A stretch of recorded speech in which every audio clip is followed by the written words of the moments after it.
All right, hello everyone. What is up? Flyers Simulator 93 here. My name is Chris, and today I'm going to be bringing you guys a game review from the Flyers versus Rangers game, the second game of a back-to-back. And the Flyers, they pick up a 5-3 win in New York. And I also have my second guest on. I got Amedeo Grassia, my partner from the podcast. What's up, buddy? How are you? Good. And glad to join the video here today. Can't wait to record the podcast later.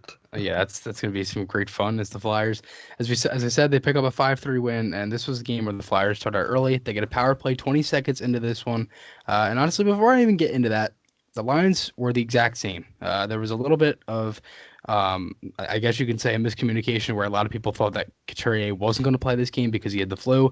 And should I mention that this, you can basically say this was Couturier's flu game, like Jordan in '97. But anyways.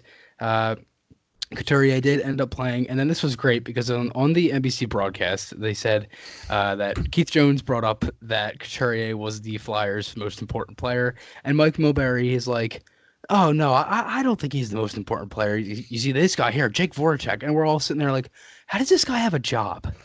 Mike Milbury is such an idiot. It's funny watching him. And then the It's best so was funny.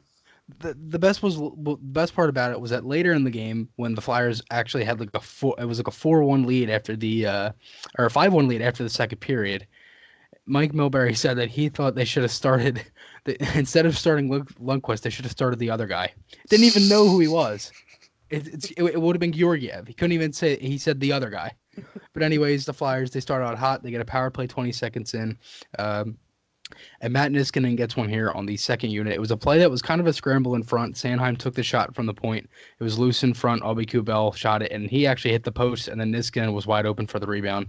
It's 1-0 Flyers there. A couple minutes later, Sean Couturier gets one on another Flyers power play. Nice pass here from Konechny over to Voracek. He throws it towards the net. Lundqvist kicks out a pretty big rebound, and it goes right to Couturier, and it's a 2-0 Flyers lead. A couple minutes later, the Rangers, they get a power play, and then not Thompson, Grant, he makes a nice play at the blue line. He sets up a 2-on-1 with him and Michael Raffl. He feeds it over to Raffl for his first point as a Flyer, an assist on Raffl's goal. A nice goal in the backhand, and it's a 3-0 Flyers lead. As none of these goals from the Flyers came 5-on-5. Two of them are on the power play. One of them is shorthanded, and after the first period, the Flyers have a 13-9 shot advantage over the Rangers and the important 3-0 lead. So, Amedeo, what were your thoughts there on that first period?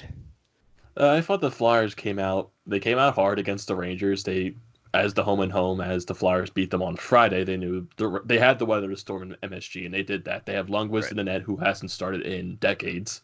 So they got to him early. They put pucks on net, and they did what they had to do. They beat a goaltender that was rusty. They got the three early goals in the game, and surprisingly, it was a lot of shorthanded and on the Power power play. play.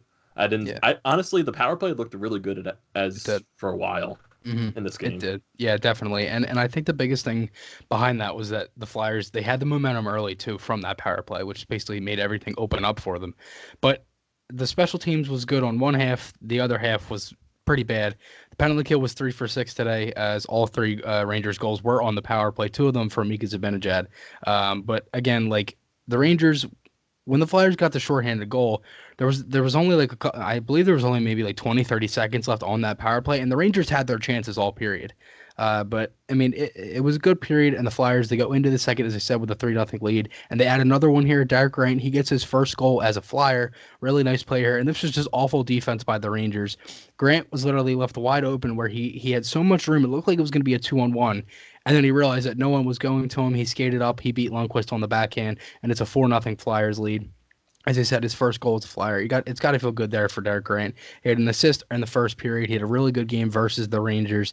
He had a couple scoring chances. He was very good on the penalty kill, and he gets 2 points today. And in a game where it was surprising because there's other teams in the division that everyone said, oh, the Flyers didn't do anything at the trade deadline and this and that.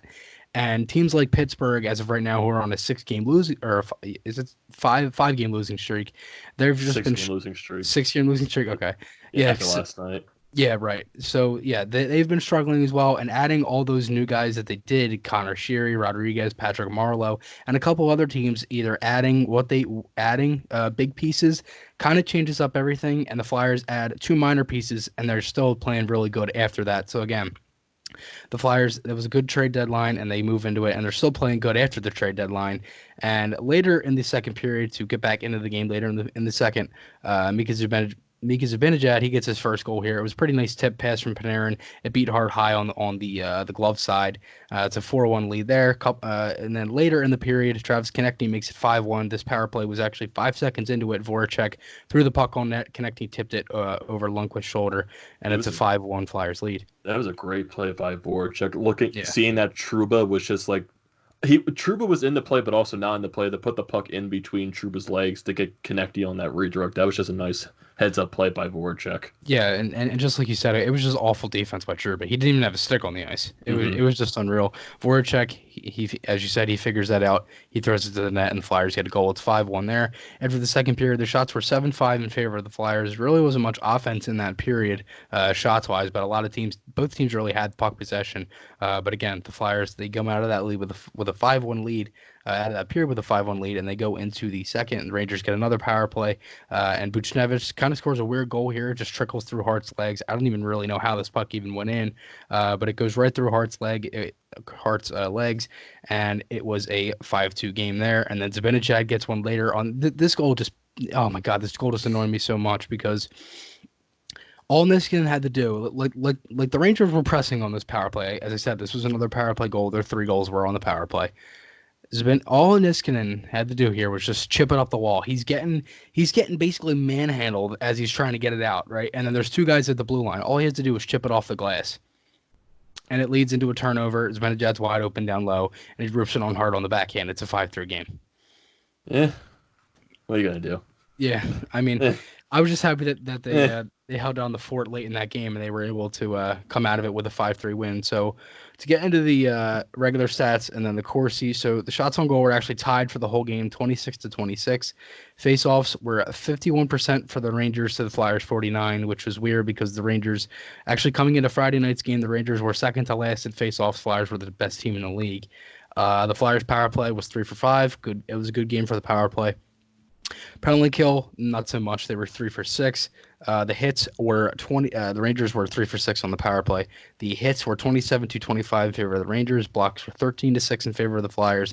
The giveaways were tied 9-9. And then to move into the Corsi, the Flyers had a 45.45% in the first period to the Rangers 54-55, and the Flyers got absolutely smoked in the second period with a 28.57% to the Rangers 71.43, and then in the third they got smoked again as well, 36.36 to the Rangers 63-64, and the Flyers ended up losing the game with a 36-92% to the Rangers 63-08. So it wasn't a good game for Corsi, but the Flyers, as I said, they picked up the 2 points, and they're now only 1 point behind first place in the Metropolitan Division. And if Minnesota beats the Capitals tonight, the Flyers can actually, that game on Wednesday versus the Capitals can actually determine first place. So if the Flyers get a win there in Washington, they could be in first place going into Thursday's game versus Carolina. Yeah, we can all, that'd be amazing. Honestly, that is going to be freaking amazing if the Caps lose today and we somehow, and Wednesday, that'll be a great game if Washington loses today. That'll be a great game. And that's just going to make it even better if they lose today.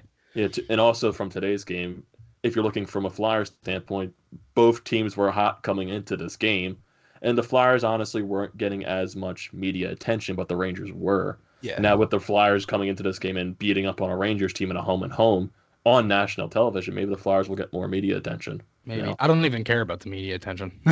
it doesn't matter to me. It doesn't matter to me either, but it'd be nice for them to get recognized at least. Yeah, that is true. I mean, they. To be honest, I mean, they kind of were talking about them through the intermissions, but for the game itself, all they talked about was the Rangers. It was just unreal. And I find it so weird. Like, why hasn't Doc Emmerich been calling these games? Maybe he's just saving his voice for the playoffs.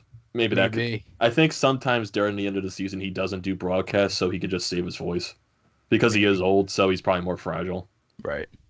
Yeah, that is a good point. So, as Amedeo said earlier, we got a podcast coming later tonight. We'll probably be doing that in about 10 minutes from now. But anyways, we'll probably have that up soon. I'll put links on our social media, stuff like that. You can check out Amedeo on Twitter at Amedeo Garcia 98. And again, as I said, we got a podcast coming up. The links to our full podcast and then my articles as well. Those links are on my channel. Amedeo, thank you for coming onto this. I appreciate it. Thank you for having me. And then we'll be transitioning to the podcast later. Be Yes, we fun. will. All right. So again, guys, I hope you guys enjoyed this one. I'll see you guys in the next one, and goodbye.